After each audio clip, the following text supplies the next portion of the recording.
जी भाई। अब सबसे पहले ये नहीं एक चीज समझ लेंगे, अनरियलाइज प्रॉफिट क्या होता है। वो प्रॉफिट जो अभी आपने रियलाइज नहीं किया, हाथ में नहीं आया। अब इसकी मैं एग्जांपल देता हूँ आपको। मेरी एक प्रॉपर्टी थी, मेरी प्रॉपर्टी थी 10 लाख, ठीक है ना। इससे मैंने एक शब्बीर साहब थे, ठीक है ना। बस थोड़ा सा उनको अकाउंट्स वाला पता नहीं था, बस उनसे मैंने 2 लाख रुपए का लोन लिया हुआ था इस प्रॉपर्टी में, और मैंने उनसे कहा था कि जब भी शब्बीर भाई ये प्रॉपर्टी बिकेगी मैं 2 लाख रुपए आपको दे दूंगा, ठीक है ना। तो एक दफा शब्बीर साहब जो है वो किसी काम से मेरे ऑफिस में आते हैं, और वो ये सुनते हैं लोग अकाउंटेंट से, कहते हैं यार वो जो प्रॉपर्टी थी ना 10 लाख की, अरे वो अब 12 लाख की हो गई है। शब्बीर साहब कहते हैं यार 10 लाख की प्रॉपर्टी 12 लाख, लो भाई 2 लाख का फायदा हो गया, चलो भाई सही है। अब नेक्स्ट डे शब्बीर साहब बड़े तैयार से यार होकर आते हैं और मेरे पास आके बैठ जाते हैं, कहते हैं भाई मुबारक हो। मैंने कहा हाँ यार मुबारक हो। कह रहे मैंने किस चीज के लिए आपकी प्रॉपर्टी 12 लाख की हो गई। मैंने कहा हाँ यार अल्लाह का शुक्र है। तो कहते हैं लाए पैसे दे। मैंने कहा पैसे? तो उन्होंने कहा यार आपकी प्रॉपर्टी 10 लाख से 12 लाख हो गई ना, 10 लाख से 12 लाख हो गई। मैंने कहा तो शबीर साहब अभी मेरे हाथ में पैसा आया कहाँ है? तो वो कह रहा है, उसने कहा कि यार आपका कल अकाउंटेंट कह रहा था आपको 2 लाख का फायदा हो गया था। मैंने कहा वो गलत ही कह रहा था। वो जो 2 लाख का फायदा हुआ है वो उसे हम कहते हैं अनरियलाइज, वो अभी मेरे हाथ में नहीं आया। अनरियलाइज प्रॉफिट वो मेरा एक्चुअल प्रॉफिट नहीं है, वो मेरे सिर्फ बुक में जाएगा। अब उनको ये बात समझ में नहीं आई। मैंने कहा देखें 10 लाख की चीज है ना, कितने की हो गई? 12 लाख की। 2 लाख का फायदा हो गया, लेकिन 2 लाख मेरे हाथ में कहाँ आया?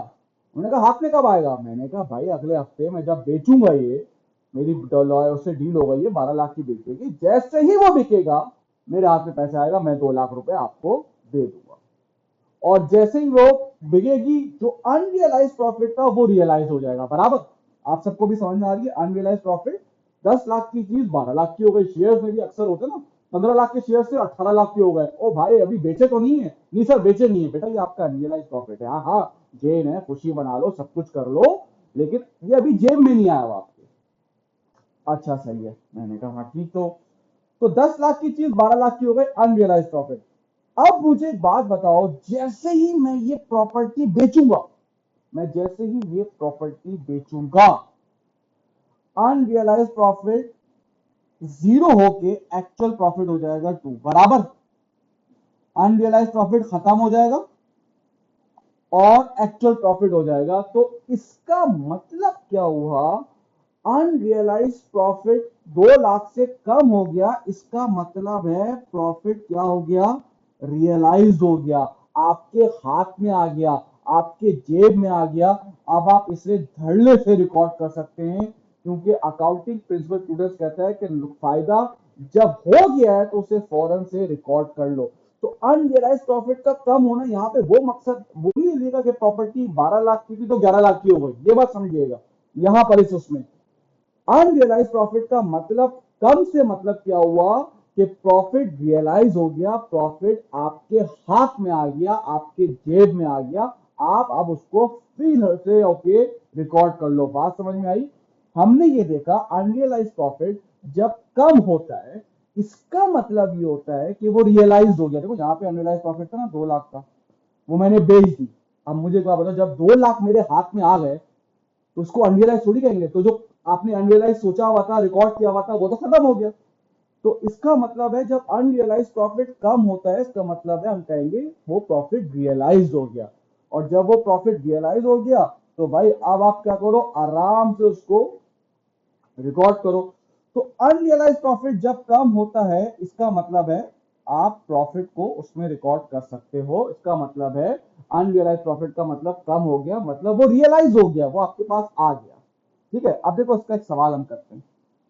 ओपनिंग फिनिश, अच्छा मैं तो चलो इस तरह से नहीं करवाता, क्योंकि ये आपका टी अकाउंट है तो मैं करवा रहा हूँ। Market value of goods manufacture 40,000 और closing inventory of finish goods market value है 5,000। अच्छा मैं, आपको पता है कि आपने अभी मैं, मेरा जो तरीका है वो क्या तरीका है कि मैं इसको कैसे करता हूँ। मैं पहले तो ग्रॉस प्रॉफिट के बाद क्या करता हूँ, ओपनिंग अनरियलाइज प्रॉफिट 8,000 समझें, इसमें जो अनरियलाइज प्रॉफिट है वो है 25% मार्कअप है, ठीक है, 25% मार्कअप। तो 25 अपॉन 1 मैं तो इस तरह से कराता हूँ भाई, मुझे तो आराम से इस तरह से लगता है, लेकिन क्योंकि आप वो टी अकाउंट वाला है तो फिर मार्केट वैल्यू पे जो आपका अनरियलाइज प्रॉफिट है वो कितना है, 8,000 है।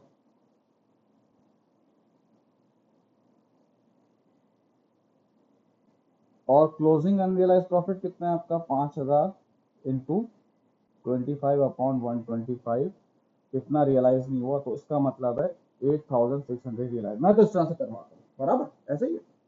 लेकिन अब वो कभी कभी आपके जो टी अकाउंट में से रिलेटेड वो सवाल दे रहा है, कहता है प्रोविजन फॉर अनरियलाइज प्रॉफिट। अब आपको, अगर आपने नॉर्मली प्रोविजन के अकाउंट बनाए डाउटफुल डेट के, तो आपको पता है प्रोविजन का बढ़ना हमारे लिए नुकसान है और प्रोविजन का कम होना हमारे लिए फायदा है। ये हम बहुत पहले से करते जा रहे हैं, लेकिन अब लॉजिकली इसमें देख रहे हैं। ओपनिंग प्रोविजन कितनी थी आपकी, 1600। अनरियलाइज प्रॉफिट कितना था, 1600। और क्लोजिंग कितना हो गया आपका, 1000। इसका मतलब है 600 से आपका प्रॉफिट एक्चुअल हो गया, रियलाइज हो गया। बात समझ में आई। तो अब देखो, इसको इस तरह से भी कर सकते, जो आपके उसमें दिया हुआ है पास्ट पेपर्स वगैरह में, आपका मार्केट वैल्यू फैक्ट्री प्रॉफिट कितना था भाई, फैक्ट्री प्रॉफिट ऑफ गुड्स जो आपने मार्केट वैल्यू बनाए थे वो कितने बनाए थे, 8,000 बनाए थे। अब प्रोविजन का कम होना, डिक्रीज इन प्रोविजन। अभी अभी ये सब हम पूरा जो सिनेरियो बशीर साहब का करके आए, हमने यही लिखा हुआ है, प्रोविजन जब कम होती है इसका मतलब क्या है, वो रियलाइज हो गया, प्रॉफिट आपके हाथ में आ गया। अब उसको धड़ल्ले से रिकॉर्ड करो, रिकॉर्ड करो भाई, कितना था वो, 600। तो कितना आ गया बेटा इसमें, 8,600। देखो दोनों सेम है, लेकिन मैं इसको प्रेफर करता हूँ, मुझे ये ज्यादा आसान लगता है। लेकिन क्योंकि मुझे ये बनाना था ओपनिंग अनरियलाइज प्रॉफिट क्लोजिंग, तो एक चीज स्टैब्लिश हो गई कि अब देखो, हमेशा एक चीज समझ लिया करो, दूसरी चीज समझना आसान होती है। जैसे एसिड जब बढ़ेगा तो क्या होगा सर, डेबिट। जब कम होगा तो क्या होगा, क्रेडिट। ये हम लोगों ने बड़ी बच्चों वाली चीजें समझी है, बात समझ में। अब मुझे एक बात बताओ, अगर प्रोविजन का कम होना मेरे लिए इनकम है, तो इसका मतलब है प्रोविजन का बढ़ना हमारी इनकम को कम करेगा, यानी कि वो मेरा या तो एक्सपेंस होगा या मैं फैक्ट्री प्रॉफिट में उसे कम कर दूंगा। इसका मतलब है मजीद इनकम अभी रियलाइज नहीं हुई है, मेरे हाथ में नहीं आई है। और प्रूडेंस ये कहता है कि जब उस वक्त तक आप रिकॉर्ड नहीं करोगे, तो आप सर्टेन ना हो जाए, तो आप जितनी इंक्रीज हुई है आप उसको अपने पास से क्या कर लोगे, माइनस कर लोगे। जिस तरह से मैं इसको एक और सवाल भी करा देता हूँ ताकि आपको और वो हो जाए, एक सेकेंड। अब जैसे आपके पास सवाल है, मार्केट वैल्यू ऑफ गुड्स जो है वो है आपके पास 90,000, और क्लोजिंग इन्वेंट्री फिनिश गुड्स है आपके पास 18,000, और मार्कअप है 20%। चलेगा। अब सबसे पहले हम अपने तरीके से करेंगे भाई, ओपनिंग अनरियलाइज प्रॉफिट हमें दिया हुआ नहीं है।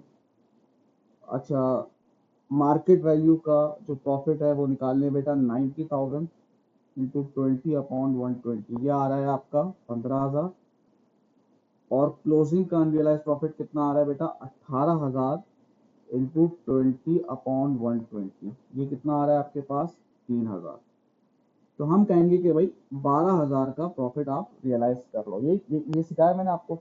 अब हम करते हैं इसको टी अकाउंट के थ्रू, लॉजिक के थ्रू ना। एक और आपने कहा चले सर, हमने आपने इसको provision for unrealised profit, opening दिया हुआ नहीं है, क्लोजिंग कितना दिया हुआ है, 3,000।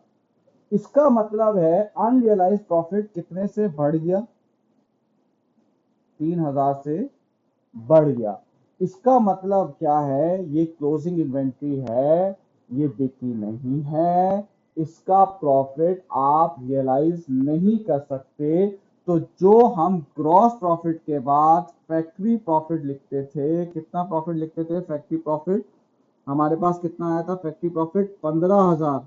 इसमें से मैं कहूंगा कि जो 3,000 है, ये जो 3,000 है, ये 18,000 में से 3,000 प्रॉफिट है। जब गुड्स नहीं बिके, इसका प्रॉफिट हम रियलाइज नहीं कर सकते। जब गुड्स बिके ही नहीं है, ये मेरा एक्चुअल प्रॉफिट ही नहीं है, तो मैं इसको लेस कर दूंगा इसमें से, तो भी ये कितना आ जाएगा, 12,000 आ जाएगा। बात समझ में आई? तो हमने क्या चीज सीखी कि unrealised provision for unrealised profit जब बढ़ता है तो वो हमारी इनकम को कम करता है, डिक्रीज करता है हमारे फैक्ट्री प्रॉफिट को, और जब वो डिक्रीज करता है, वो हमारी अदर इनकम होती है, वो हमारी इंक्रीज करता है अदर इनकम को। तो सेम ऐसे ही जो आप पढ़ते हुए आ रहे हो, प्रोविजन फॉर डॉक्टर डेट अगर इंक्रीज है तो वो एक्सपेंस है, वो आपके प्रॉफिट को, इनकम को कम करेगा, और अगर डिक्रीज हो रहा है वो आपकी अदर इनकम है, तो वो मैंने आपको इस तरह से समझा दी है। ठीक है भाई?